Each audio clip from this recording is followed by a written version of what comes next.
Folks claim this season's alone contestants are tough, easily reeling in 15-foot fish. Check out this guy, he just landed a big one. He wanted to show off his catch on camera, but it got awkward.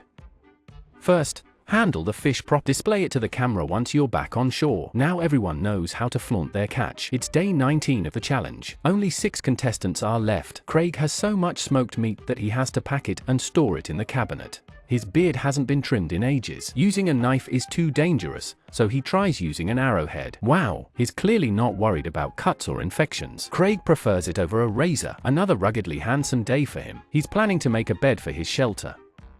Even though he has a lot of meat, he still feels weaker and weaker. He's worried about collapsing from exhaustion. He has a pile of smoked meat for winter and a very safe shelter. In theory, as long as he keeps his pace, he has a good chance of winning this challenge. So Craig's strategy is to do the bare minimum to conserve energy. Yet, there's still plenty to tackle daily, like chopping, carrying, and storing firewood, or fetching water from the shore to boil. All of this makes Craig feel exhausted, so he hopes to build a bed to get better rest. If he doesn't hunt a caribou, he really can't keep up this energy drain for 3 weeks. He's already figured out the bed structure, now he just needs to stack logs on it. Craig feels it's really tough for him. Working all day long, all alone here, he can only talk to the camera. Staying here for too long really messes with your mind. His mood suddenly drops. Craig doesn't know why he suddenly feels a bit unwell. It's probably the alternating hot and cold. He's just afraid things will get worse. If the caribou meat isn't finished, he might have to give up and go home, making the caribou hunt pointless. Now, let's check on Pace next door. He's busy with firewood, having already stockpiled enough to keep warm every night. Pace knows the wood is crucial and dedicates a lot of time to it daily. His stomach has been growling for a while. It's time to check the fishing net by the shore. So far, food resources seem plentiful, but his harvest isn't much. I'm concerned about not storing enough food before winter. When this place freezes, the fish will be long gone. Catching fish will be impossible then. I can only last 2 weeks before my body fails. I should check the net first. Sadly, the net was empty, which made me feel really down. He thought fishing was just too hard. Maybe hunting would be simpler. Just then, there was a stir in the water. Could this rod have caught a fish? Pace quickly began reeling in the line, realizing the fish was larger than he thought and might break the line. Pace carefully reeled it in, avoiding any sudden moves. After a long struggle, he finally caught the fish.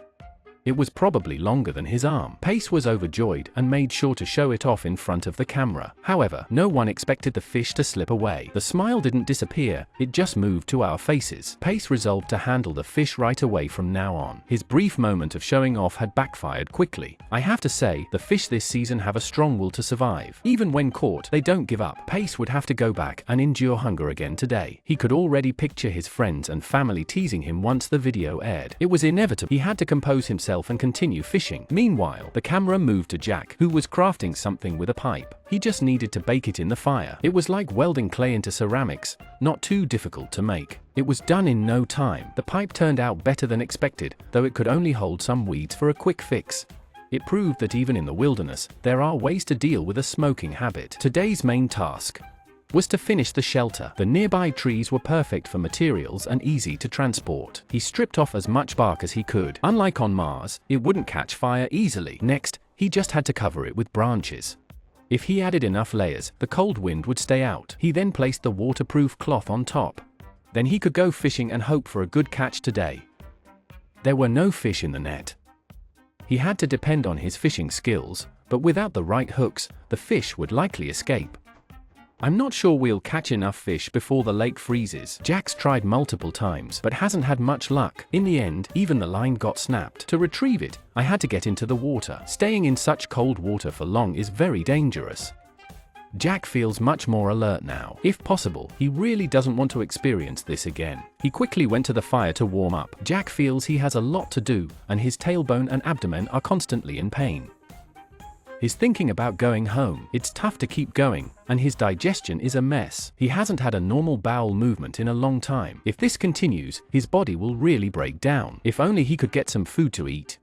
At this moment, he deeply misses his family, wondering how they're doing and wishing he could hug them.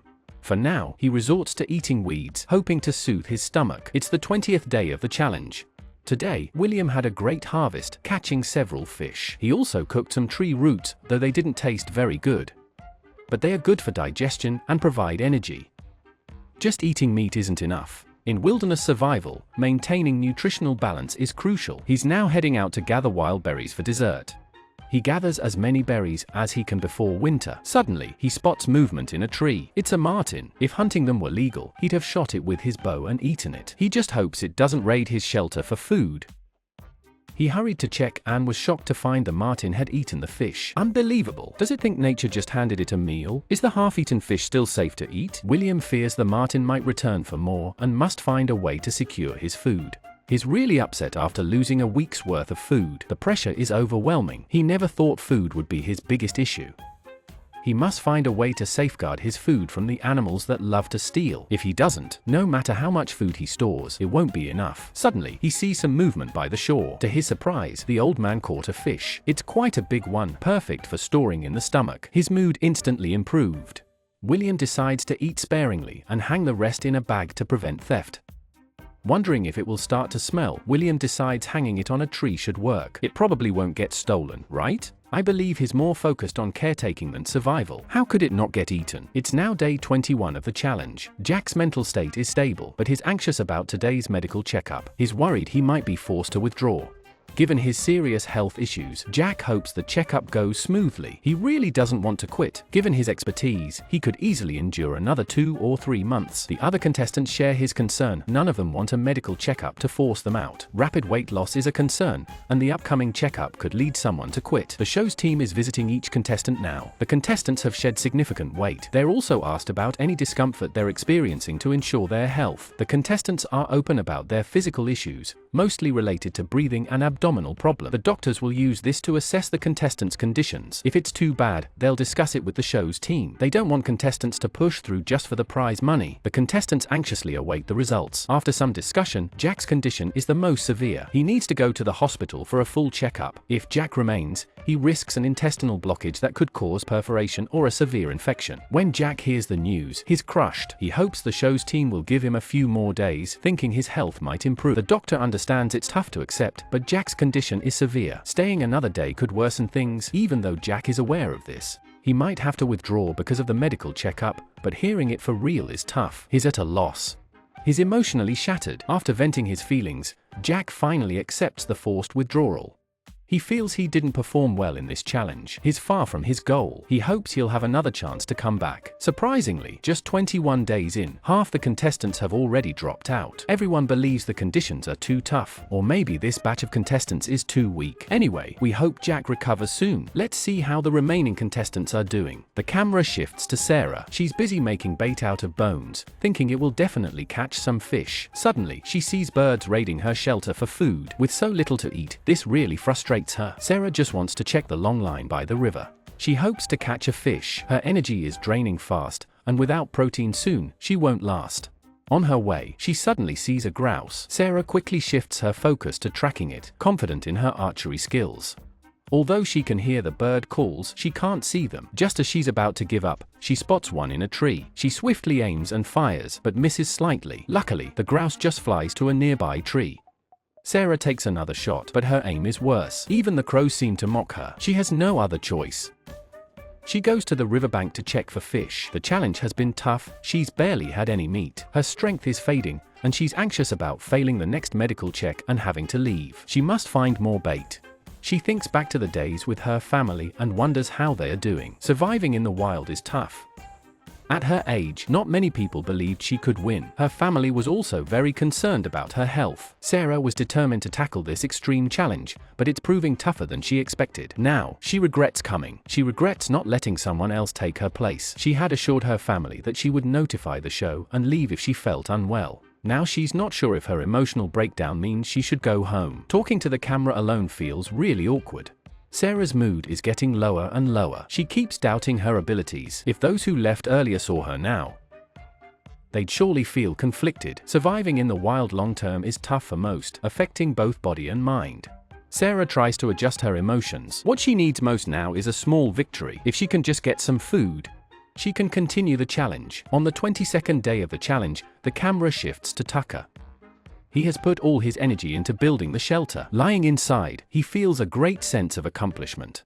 He believes this shelter is the best. As long as he can get enough food, Tucker thinks he can definitely win the prize. He hasn't rested much lately and is puzzled by his chest pain. He's concerned that if it persists, it could become a serious issue. So next, he decides to wash his clothes. He hasn't washed his underwear in a week. The smell could probably knock out a fish. Now there's another issue. I'm dehydrated. Despite drinking lots of water daily, I still feel very thirsty. I can only use the lighter a few times, so gathering more book covers will make things easier. Tucker has no idea how the others are making their shelters. Some might think it's pointless, but he just wants to build a nice one. That way, when his family comes over, they can sit inside and chat. Man, it's not even a month yet. He's already dreaming about winning the prize, which is great, but I'm concerned his body might not last. After all, he burns more energy than the others. Tucker longs for the days with his family. He wonders how they're doing now. He wants to find some food to celebrate finishing the shelter, but hasn't found anything on his way. Tucker was about to head back to the shelter when he found an old net. It was probably left by a previous contestant. With a bit of work, it could definitely be used. This is crucial for Tucker, saving him a lot of time on weaving. The sooner he fixes it, the sooner he can set it up to catch fish before winter. Now let's see how Pace is doing. Today has been rough. Breaking his glasses was unexpected and frustrating for anyone who wears them. The worst part is, Pace will need to spend money on new glasses later. For now, he's using tree branches to fix them, or he won't even see a chicken at his feet. Even though Pace glued the frame, it still seems fragile. He'll need to tie it with paracord to test its strength. Finally, he added a resin layer. It looks odd, but if it holds up until the end, it's good enough. The camera shifts to Sarah. Her hair is really long, and she loses a bunch of it every day. It's mostly because of poor nutrition. She worries she'll be bald by the end of the challenge. If she'd known, she would have brought a comb. Sarah isn't very used to the camera and often forgets to change the batteries. Like just now, she didn't record catching 2 grouse. She hopes the editor won't mind. She needs to clean the grouse quickly. Scalding them with hot water would make plucking easier. For now, she has to pluck them one by one. She hopes to make more bait to attract more animals to the traps. It's the 23rd day of the challenge. Tucker feels amazing. He can't believe he's been here for 23 days. Soon, he'll use the wings to catch fish. The shelter is great. He stays warm at night. He wishes the other contestants could see it. Tucker's mood is improving so much, you'd think he's about to win. First, he checks on the fish and crabs, but the results are disappointing. He probably needs new bait. Tucker relies on the spiked net, confident it will catch fish once finished, but his chest pain returns. He wonders if eating more and resting would help. Tucker works for a long time and finally gets the net ready. Now he just needs to cut a branch from a cloud tree. He thought it would be easy, but his heart races as he carries it. He feels like he can hardly breathe. Do you think Tucker can keep going? Let's wait and see.